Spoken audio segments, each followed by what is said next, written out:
మీకు అందరికీ తెలిసిన విషయమే. మార్చి 24 తారీఖున శ్రీ ప్రవీణ్ కుమార్ గారు రాజమండ్రి అవుట్స్కట్స్లో మరణించడం జరిగింది. సో వారి డెత్ మీద చాలా రకాల అనుమానాలు వ్యక్తం చేయడము, ప్రజలు కానీ వారి మిత్రులు కానీ, అందువల్ల ఈ కేసుని చాలా ప్రత్యేక దృష్టి కేసుగా పరిగణించి ఒక స్పెషల్ ఇన్వెస్టిగేషన్ టీంని కూడా రాజమండ్రి ఈస్ట్ గోదావరి ఎస్పీ గారి ఆధ్వర్యంలో ఏర్పాటు చేయడం జరిగింది. సో ఈ కేసు 24 వారు చనిపోతే ఈరోజు 12 తారీఖు, అంటే దాదాపు 15 రోజుల లోపల ఇన్వెస్టిగేషన్ దాదాపు కంప్లీట్ చేసి ఫైనల్ కంక్లూజన్స్ మీకు ప్రజెంట్ చేయబోతున్నాము.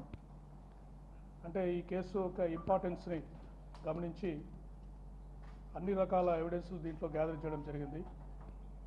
ముఖ్యంగా అవైలబుల్ టెక్నాలజీ, ఈరోజు మనకు అధునాతిక సాంకేతిక పరిజ్ఞానం ఏదైతే ఉందో పోలీస్ శాఖకి, వారన్నింటినీ దీంట్లోకి వాడి వారి cause of death, exact cause of డెత్ని మేము ఈరోజు మీకు తెలియజేయడం జరుగుతుంది.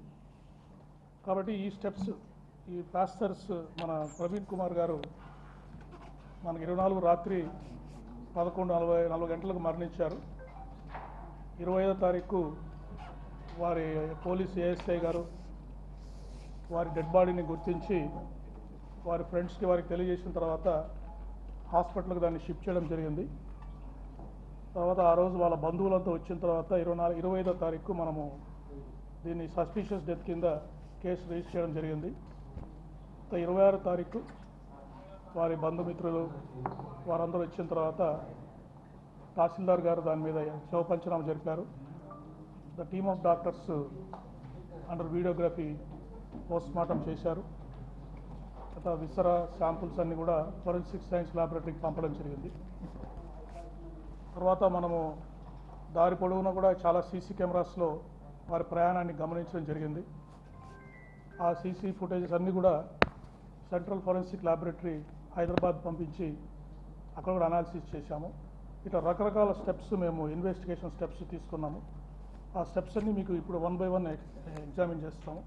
ఒకటి ఎగ్జామినేషన్ ఆఫ్ విట్నెసెస్, అంటే దారి పొడవునా వారి ప్రయాణాన్ని గమనించిన వారిని, తర్వాత వాళ్ళు ఫోన్లో మాట్లాడిన వారిని, వారు కొంతమందితో ఫోన్లో కూడా మాట్లాడారు ప్రయాణం చేస్తున్నప్పుడు. తర్వాత ఇక్కడ వారి ఫ్రెండ్స్ని ఇక్కడికి వస్తున్న ప్రదేశానికి ఇక్కడ ఒక హౌస్ చూసిన, సైట్ చూసిన అబ్బాయితో వెల్డింగ్ చేయడానికి ఒక అబ్బాయిని మాట్లాడారు ఆ సైట్లో, వారితో మాట్లాడాము. ఇక్కడ వాళ్ళ ఫ్రెండ్స్తో మాట్లాడాము రాజమండ్రి నగరంలో. తర్వాత వాళ్ళ ఫ్యామిలీ మెంబర్స్తో కూడా మాట్లాడడం జరిగింది.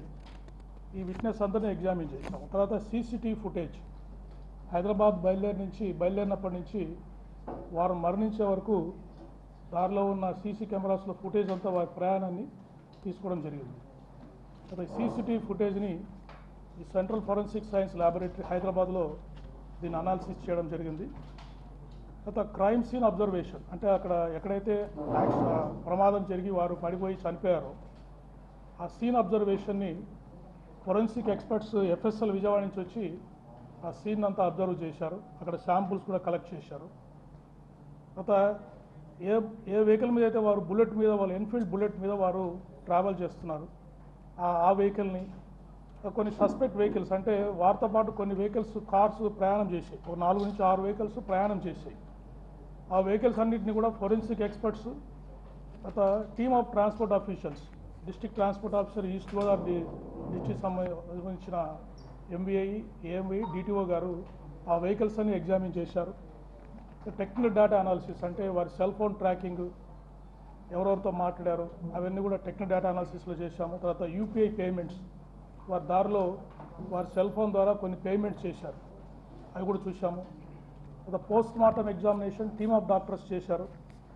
ఈ అనాలిసిస్ ఆఫ్ ఆబ్జెక్ట్స్, బాడీలో ఉండే ఆబ్జెక్ట్స్ అన్నీ ఎఫ్ఎస్ఎల్, ఆర్ఎఫ్ఎస్ఎల్ విజయవాడలో ఎగ్జామిన్ చేశారు. తర్వాత ఫైనల్ ఒపీనియన్ వచ్చింది, ఇన్వెస్టిగేషన్ ఫైండింగ్స్. ఈ లైన్స్లో మీకు మేము ఎక్స్ప్లెయిన్ చేయడం జరుగుతుంది.